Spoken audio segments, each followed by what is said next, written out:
We got a rare inside look at the C3 PAO assessment process with Fernando Machado. You saw what assessors expect, how they evaluate your controls, and what happens during a live mock audit. Now we're taking the next step, moving from theory to practice. Our next speaker, Casey Lang, CyberSheath VP of Compliance, knows exactly what it takes to prepare contractors for that moment of truth.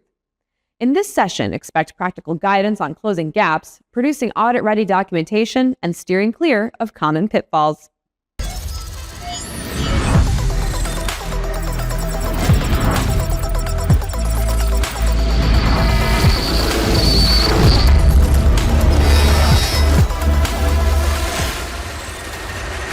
Thanks, Julie, for the introduction. We're here for this session on Beyond the Mock Assessment, Compliance and Practice. I think you've gone through the process with Fernando so far as it relates to what a C3PO assessment looks like. Did a terrific job explaining the different, the role of the defense contractor and the role of the C3PO assessor in his mock assessment. My goal is to show you what it took to get ready to engage with Fernando as a C3PAO. In the end, readiness is not a sprint before audit week. It's built into daily operations, and I'll walk you through everything that we did to prepare our clients for C3PAO assessment.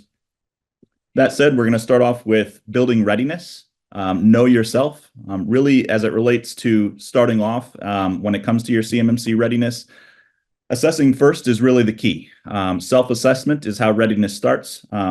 Point of clarification as it relates to Fernando's role and maybe the role of yourself as a defense contractor or a registered practitioner that's helping you. The C3POs are the certifiers in this space, but there are requirements to self-assess, meaning that you should be going through the controls, going through the control framework, assessing at the assessment objective level, and using this as a way to collect data as it relates to the state of your compliance today. In doing this, you should be mapping the controls to evidence to show what's real and what's not. Pencil whipping is something that you don't want to do as it relates to your self-assessment processes. You do want to engage with the people who are responsible for your controls and understand that there are tangible outputs related to the processes that are executed in the name of compliance that should show that you are doing what you're claiming to be doing. So engage with the people who are responsible, collect evidence to ensure that you have everything that you need to prove compliance. Early gap discovery lets you fix your problems on your terms. So you shouldn't be engaging with a C3PAO too early. You should do a thorough and mature assessment to understand the state of your controls today. And even more critical than the requirements themselves are the scoping and boundary of your CUI environment. Scoping and boundary is critical because if you have disagreements on what your scope and boundary looks like with an auditor in your future, that's going to lead to poor audit outcomes. So level setting on what your scoping and boundary is, having a great definition of what your boundary is as well. That's all key to audit success when it comes to engaging with a C3PO in the future. Also, key point, institutionalize the assessment process, not as a project, but as an ongoing practice. We've seen a lot of kind of prospects out there that think they're at a readiness state because they checked all the boxes in their POAM. But some of those things in the POAM are not just point-in-time fixes. You're expected to have operational activities, processes with defensible outcomes, and that means cadenced activities that are generating evidence to show that they are being executed. And that could be things like tickets, record keeping, completed forms, but those activities need to be operational, not just point in time. The assessment itself is a great example of that. We have some folks in the ecosystem that hire an RPO to do a gap assessment, but they haven't truly institutionalized the processes internally to do an assessment on a regular basis as part of a practice. So just keep in mind operationalizing your activities, those things that are tied back to assessment objectives that sound like verbs that are reoccurring. Think of monitoring, can't be point in time. Assessing, can't be point in time. Those are the types of things that you want to make sure that you're doing with some defensible output on a regular basis. Collecting the evidence, as I alluded to, collecting the evidence is key. So controls are graded on proof, not intent.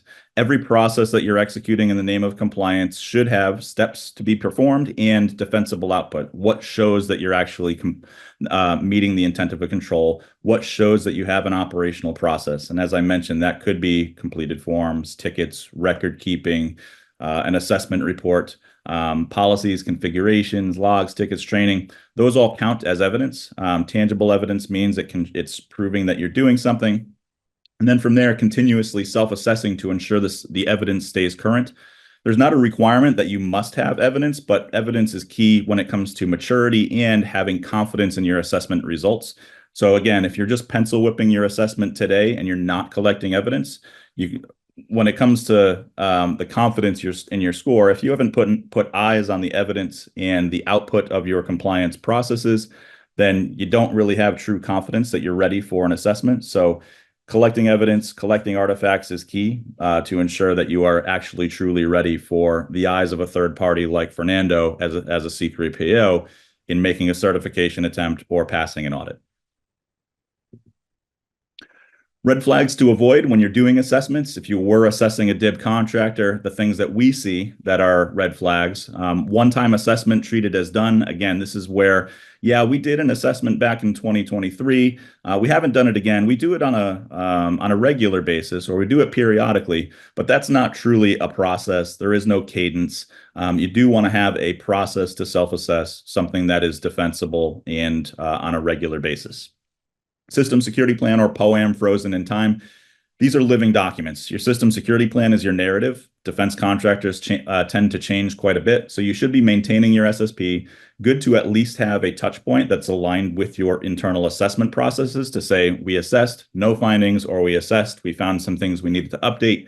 But the same thing for a POAM, being focused on corrective actions. As you're turning things over in your assessment processes, those things you need to resolve should end up on a POAM so you can demonstrate its use. No SOPs for recurring processes. Again, this ties back to the maturity of the framework. If you have a process that needs to be executed in the name of compliance, have a documented SOP that defines what the output is that shows defensible compliance and defensible execution. No ownership of assessment activities. The processes that need to be executed need to be owned by someone. That's the person that's accountable for executing the process. So ensure that there is ownership, that someone is doing the tasks that they've subscribed to.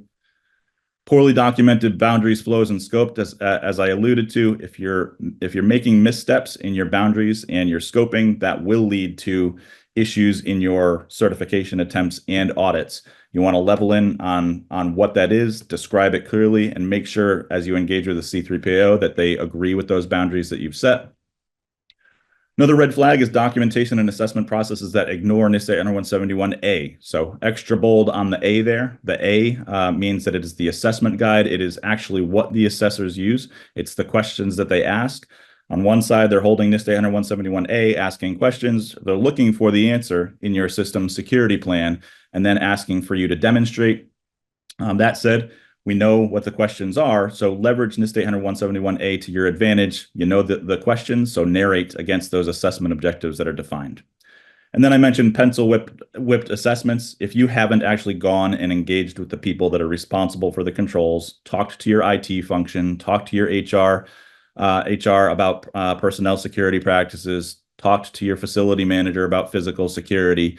If you're just whipping through these exercises and not putting eyes on the configurations and the outputs, then you're truly not ready. You really need to go through that exercise and have a mature assessment process. From there, closing the gaps. So you've done an assessment. What do you do next? There's obviously work to do. So start with updating your POAM. Your assessment is a data collect for your system security plan and your plan of actions and milestones. Those are two key and required documents. Plan of actions and milestones is your corrective action tracker, but the assessments produce a living plan of action. Every time you do an assessment, you're going to turn over the rocks. And when you find issues, they don't always have to be like binary pass fail. If you think there's room for improvement to better prepare you for for an assessment, document those in your plan of actions and milestones and drive towards corrective action. We use POAMs today as a service provider. So when we think there are areas of interpretive risk or areas that we're seeing in the field when it comes to resistance or differing opinions during the audits that we go through, we're taking that back, we're putting it on POAMs to make sure we can better prepare our clients for certification or audit. Some fixes are documentation in nature. Some fixes are technical in nature. These are really the point in time fixes, the things that you do once and largely are complete. But then there's other fixes that are operational in nature. You need to have processes in place occurring on the regular to have true compliance outcomes. So the documentation fixes, you've done an assessment that typically leads to policies and SSPs needing updates if there are changes that are identified in that assessment process. But in the end, documentation needs to be true, final, and acknowledged. And what that means is true and final, meaning signed off by the people who have signing authority for your policies and procedures, and then in its final resting place, wherever that ends up being, and acknowledged by those that are the audience of the policies or procedures. Shelfware fails, living documents pass.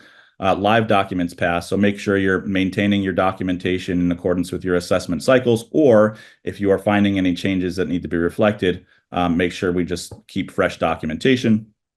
Documentation needs to be continuously maintained as part of operations.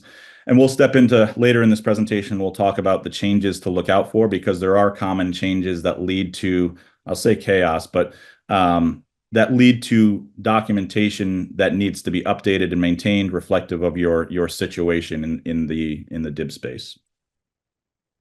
Technical fixes, point-in-time remediations, MFA, encryption. These are the things like we've deployed something, the deployment is done. I don't have to deploy it twice. You might want to reassess on an annual basis is what we would recommend. But in the end, it is a point-in-time fix. Should be evidenced before you close it out on your POAM to have confidence that it truly has been resolved. So think, I've deployed MFA. Can I defensively see that MFA has been deployed? How many assets do I have? How many devices are registered with your MFA utility? Get to that evidence before you declare success on a POAM and recognize your point improvement using the DoD assessment methodology. Must be periodically revalidated so they don't silently break. This is why we reassess.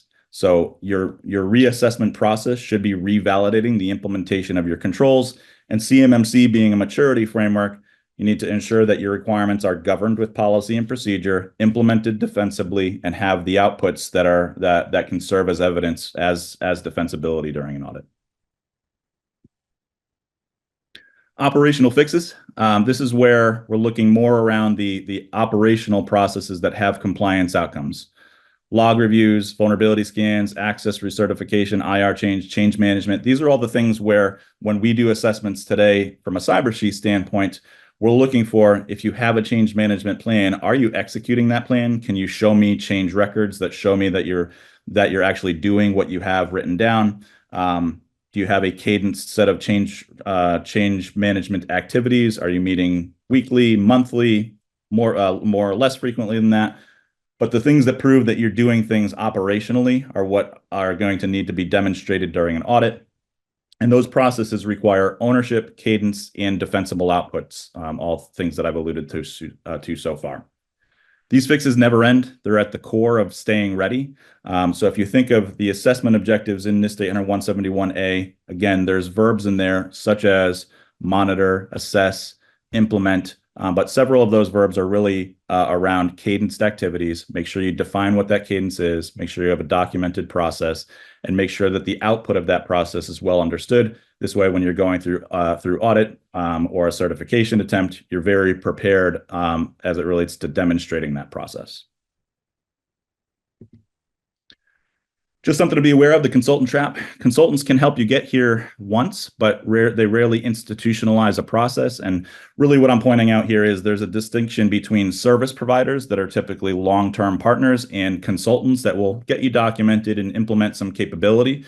But just understand that the RPO ecosystem has both of these situations: service provider, long-term operational extension of your organization. Consultants will get you there from a point in time standpoint, get documentation in place and deploy technologies.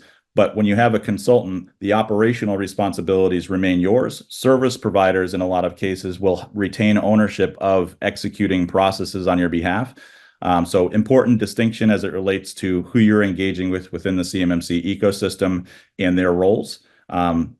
Consultants tend to end their engagement and walk away, where service providers can be longer term extensions of your compliance capabilities. So avoid the decay, sustaining readiness, own it or lose it. Every control should have a clear owner. Ambiguous ownership equals unexecuted processes. This is where we get into those situations where it's, well, are you truly monitoring? Who's responsible for monitoring your environment? And in some cases, we end up finding out, well, we centrally collect the logs, but we don't really look at the events. It goes to a shared inbox. We don't have anything that shows that we're reviewing the events and alerts from that inbox. And that's where process and process ownership is key. You need to take action and have defensible output as it relates to that action. Owners need accountability. The people who own the process need to know the cadence, need to know how to support the process, and need to know how to demonstrate the execution of the process. And then in the end, processes should be documented and executed with defensible output. I recommend documenting within your SOPs what the expected output would be and what you would demonstrate. This way, everybody who follows that process, regardless of the person in the seat, knows that here are the steps I take, here is the output, and the output is what I would demonstrate during a certification attempt, during your internal reassessments, or during an audit. Cadence keeps you honest. Now, the cadences that we have defined here are only examples. You can set cadences yourself in a lot of cases with the NIST 171 framework, but daily log reviews, ticket queues, monthly patching and vulnerability scans, quarterly access recertifications. These are all things that an IT function, a security function should be familiar with. They should know what their cadences are and how to demonstrate them during audit. So cadence institutionalizes discipline, institutionalizes the natural outcomes of evidence collection. So just keep in mind, these reoccurring processes should be established, the cadence should be written down, the output should be well understood. Evidence has a shelf life. Old training, old tickets, old screenshots, these do not in the end lead to kind of confident assessment or CMMC readiness as it relates to a certification attempt. I've come across folks in the defense industrial base that will just put their evidence repository together. We go to assess them and they're just handing us old evidence. And really, that's really a disservice to your own audit readiness or your own certification readiness, in that things change in these environments. You do want the freshest evidence as possible to ensure that what we are assessing is true and factual, and that changes haven't disrupted the state of your compliance. Assessors want proof that aligns with today's environment. Institutionalize evidence refresh as part of your assessment process, but also as part of the cadenced documented activities that have compliance outcomes. And again, every process should be documented. The output that serves as evidence should be well understood. Stay ready for prime time. Assessments are checkpoints. CyberSheath delivers assessments on an annual basis, so define your cadence. Assessments are not a finish line. Just because you had a gap assessment 2 years ago, that doesn't make it a process. Institutionalizing assessments is really what's expected. You should be performing an assessment on some defined cadence, and the assessment report or the reporting content itself serves as evidence that you've gone through the process. One point in time assessment 3 years ago is not good enough. Bake it into your processes. The real goal is continuous readiness. And then staying ready means compliance is baked into your daily operations. So whether it's assessments or change management or monitoring of logs and events, document those things, make sure they're operational, and make sure they're delivering their compliant outcomes. Managing change, always adjusting. These are just some things that we commonly see as it relates to defense industrial base contractors, the things that break compliance. Compliance fails not from neglect, but from unplanned changes. Things like business changes, tool swaps, new CUI use cases. This all shifts the compliance situation. So an example that I commonly see is, hey, we didn't think our cloud services were in scope. CUI wasn't being used in our cloud services, but the Army wanted to collaborate on Microsoft 365. So we were in commercial services before, and we needed to collaborate on GCC High. There was a big gap there because how we engaged with the CUI had changed. Those type of changes need to be managed in a way that ensures that your system security plan is up to date. You've appropriately used your POAMs to manage those changes and keep and drive towards a continuous compliance state. So example business changes that have the kind of impact that I just described: acquisitions, divestitures, reorganizations, new service providers. These are all the things that can drive significant non-compliance. If you think of the chaos that ensues from acquisitions, divestitures, and reorganizations, if you acquire a new business and you smash the new business together with your current business and they bring a lot of non-compliance with them, the lack of planning in that situation could lead to, you might be at a perfect 110 score today, but putting them together with a non-compliant environment, especially if you're representing organizationally in your system security plan, can have significant scoring impact. So things to consider when it comes to those situations is, if you are doing acquisitions, divestitures, mergers, and the like, do careful planning up front. Make sure that you're not cutting over and merging environments that are not equally compliant, or have a plan to put those things on a POAM, drive towards corrective action, and represent that you followed that process thoroughly to say, we understand we had a score impact here, we followed the process, we used our POAM, and we drove towards corrective action. Technology changes, ripping and replacing tools without remapping controls.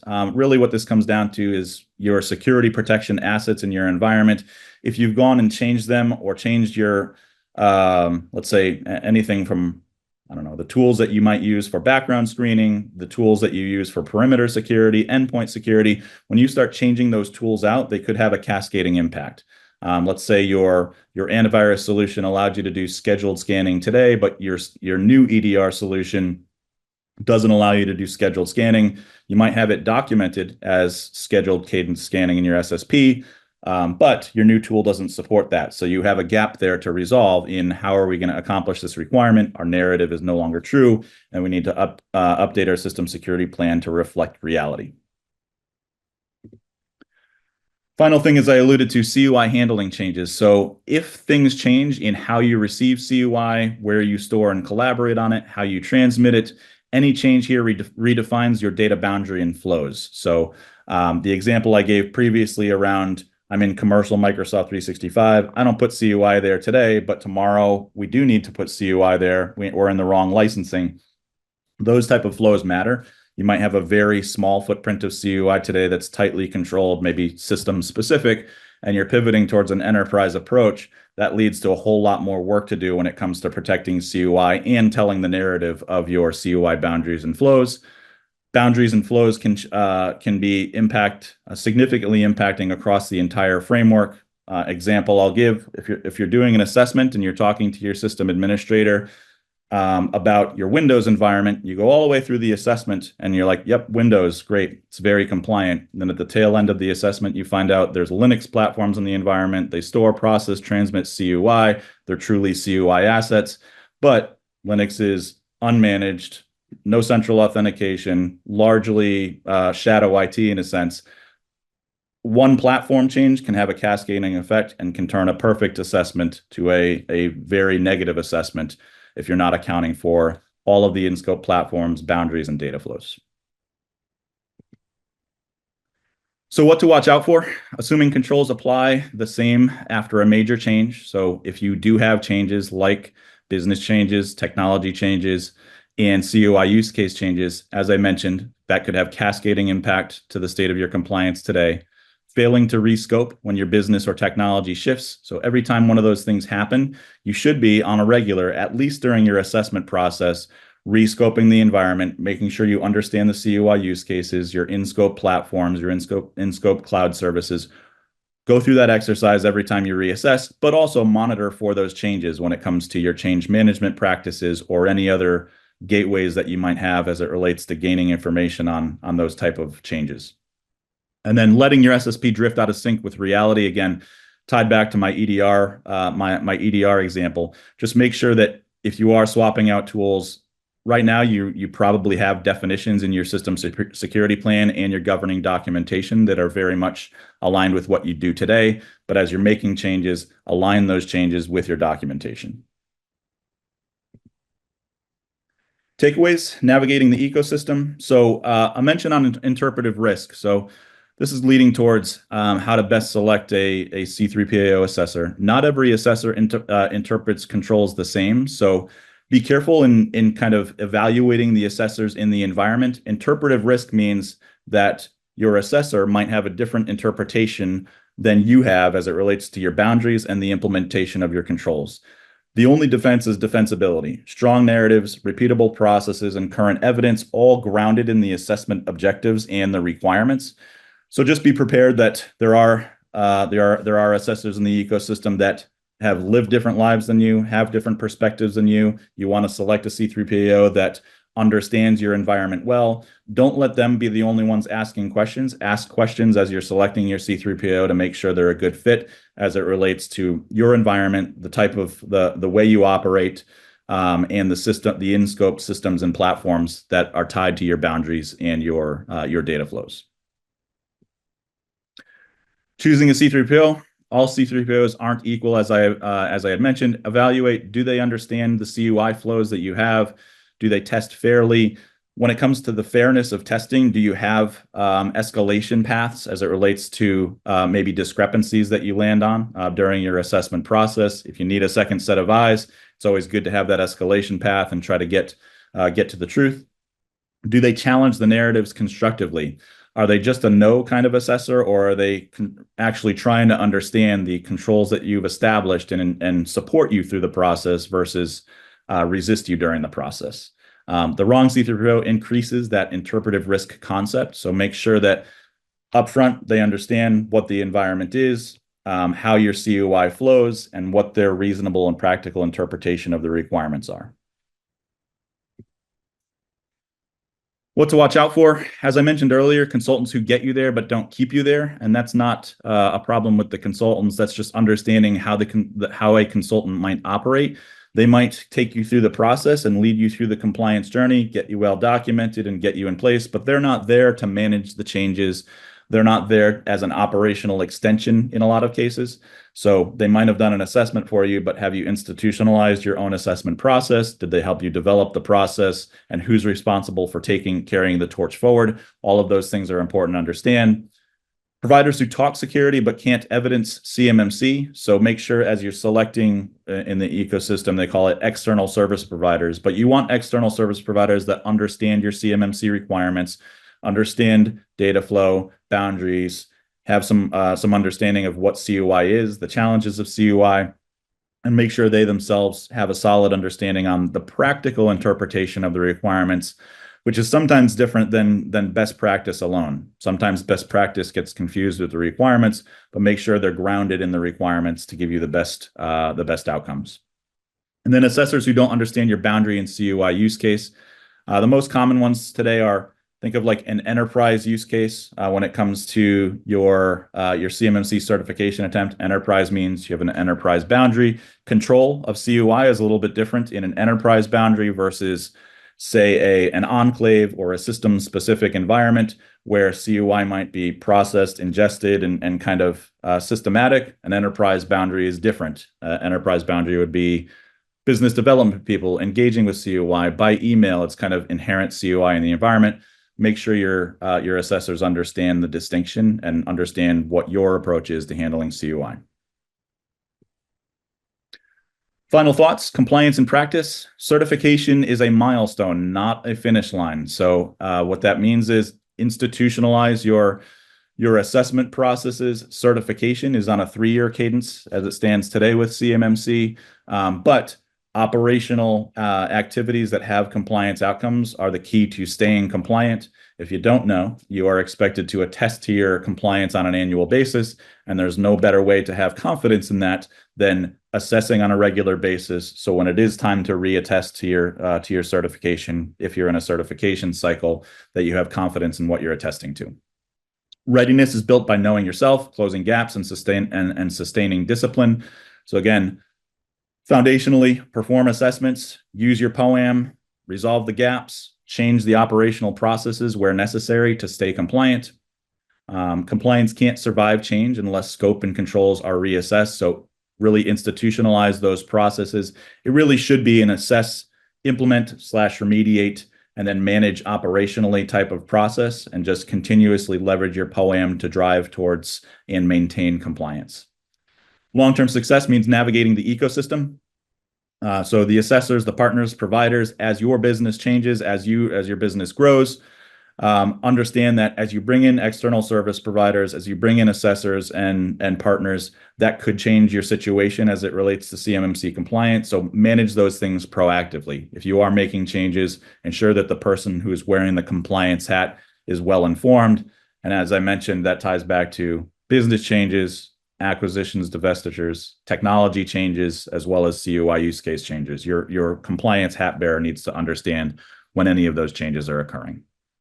The organizations that win are the ones that make compliance a daily habit, not an event. So an assessment is an event, but a reoccurring assessment is a process, along with everything else that's required to be a reoccurring activity within the NIST 800-171 framework. So institutionalize those processes, have the SOPs to back up the processes, document what the outcomes look like, and understand that the compliance processes have defensible outputs and outcomes that should be demonstrated at any time during audit, not just during a certification attempt.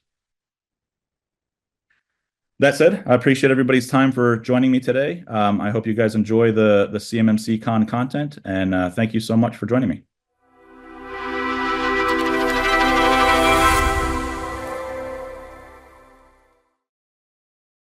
Thank you, Casey, for those actionable insights on turning compliance requirements into real-world readiness. We've now seen both sides of the equation, what assessors are looking for and how contractors can prepare to meet those expectations with confidence. As we continue through today's sessions, keep in mind, compliance isn't a one-time milestone. It's an ongoing discipline that protects your business and contracts long after the assessment.